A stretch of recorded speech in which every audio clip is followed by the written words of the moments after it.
साधन के पथ में, भक्ति के मार्ग में कितना धैर्य चाहिए। तो महाराज जी बहुत सुंदर बात है, आपको सुनकर बहुत अच्छी लगेगी। पूज्य गुरुदेव भक्तमाली जी का भाव। बोले दो महात्मा थे, दोनों ही ग्रह त्याग करके तीव्र वैराग्य से युक्त होकर के घनघोर वन में प्रविष्ट हुए। और एक महात्मा तो बटवृक्ष के नीचे बैठकर भजन करने लगा और दूसरा महात्मा इमली के पेड़ के नीचे बैठ के भजन करने लगा।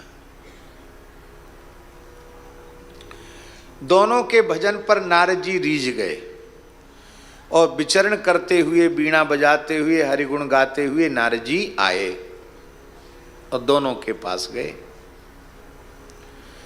पहले बट वाले के पास गए जो बट वृक्ष के नीचे बैठा था। नारद जी के चरणों में प्रणाम किया। नारद जी ने कहा, कहो कुछ पूछना है। हाँ भगवान, बस दिन रात रोता रहता हूँ। आप तो प्रभु के पार्षद हैं, बार बार वैकुंठ जाते रहते हैं।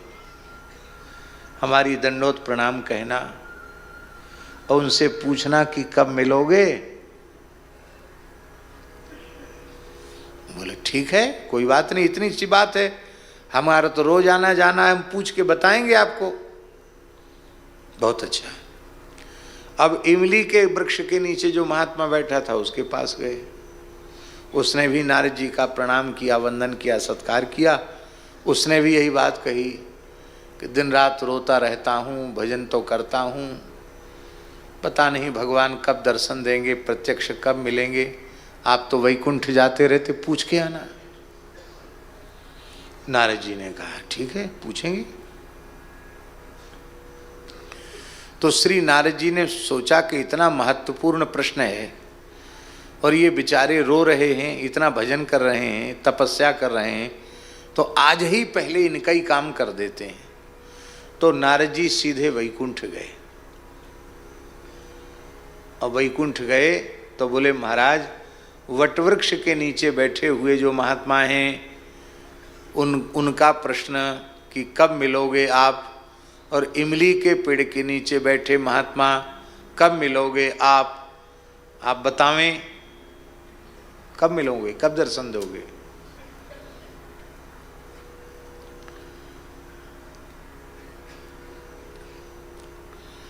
भगवान ने कहा क्या बतावें नारद जी, भजन करने दो उनको, जब मिलना होगा तब मिल लेंगे। नहीं नहीं महाराज, हम उनको वचन दे के आए, आपको बताना पड़ेगा।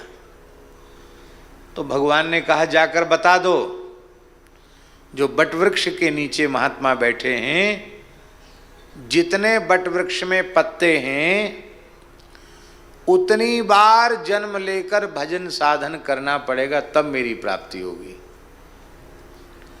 एक बटवृक्ष में कितने पत्ते होते हैं, उतनी बार जन्म लेना पड़ेगा और फिर भजन करेंगे तब मेरी प्राप्ति होगी।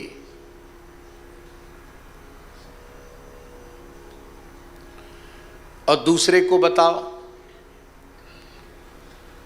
बोले महाराज दूसरे की बात जाने दो। नहीं नहीं बताइए महाराज।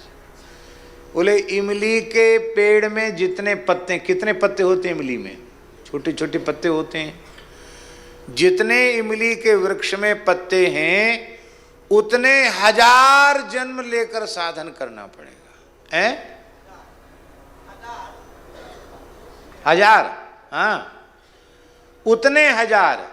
इमली में जितने पत्ते हैं उतने, उसको तो बट में जितने पत्ते उतने जन्म, तो ज्यादा नहीं हुआ।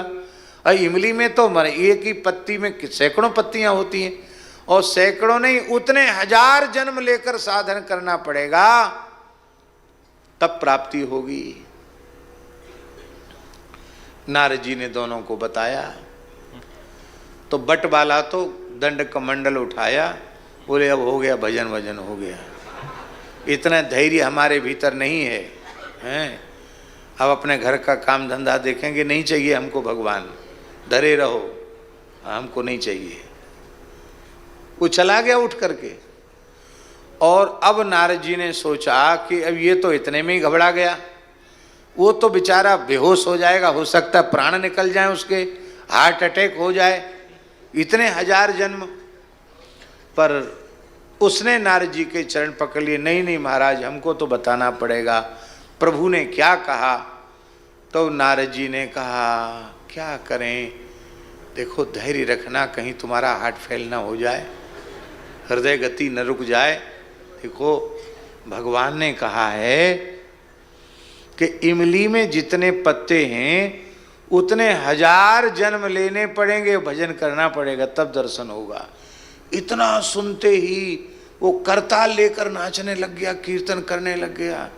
बोले अरे हजार लाख करोड़ जन्म क्या, असंख्यों जन्म हम ले चुके हैं, कम से कम भगवान की ओर से आश्वासन तो मिला है। यदि भगवान कहते उतने हजार नहीं, उतने करोड़ जन्म के बाद भगवान मिलते तो भी उनकी करुणा है। इतने जन्मों तक भजन का अवसर मिलेगा। ये भजन का सुख कोई सामान्य सुख है। ओह महाराज नाचने लग गया, इतना नाचा, ठाकुर जी प्रकट हो गए। नारद जी ने कहा हमको झूठा क्यों बनाया आपने, अरे हम चले जाते, इसके बाद आप दर्शन दे देते। हमसे ही सूचना भिजवा रहे हो कि इमली में जितने पत्ते हैं उतने हजार जन्म लेने के बाद दर्शन होगा, और अभी हम यहाँ से बिल्कुल हटे ही नहीं, और आप शंख चक्र गदा पद्मधारी सामने आ गए। क्यों आ गए सामने? भगवान ने कहा इनके धैर्य पर मैं न्योछावर हो गया।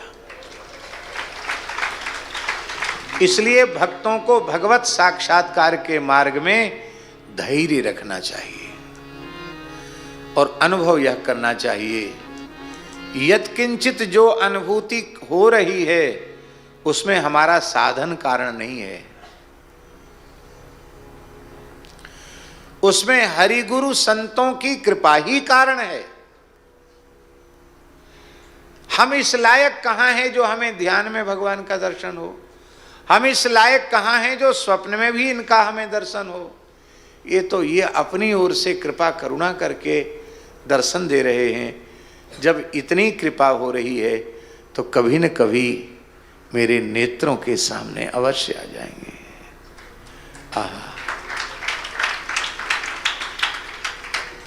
बहुत प्यारा भाव है।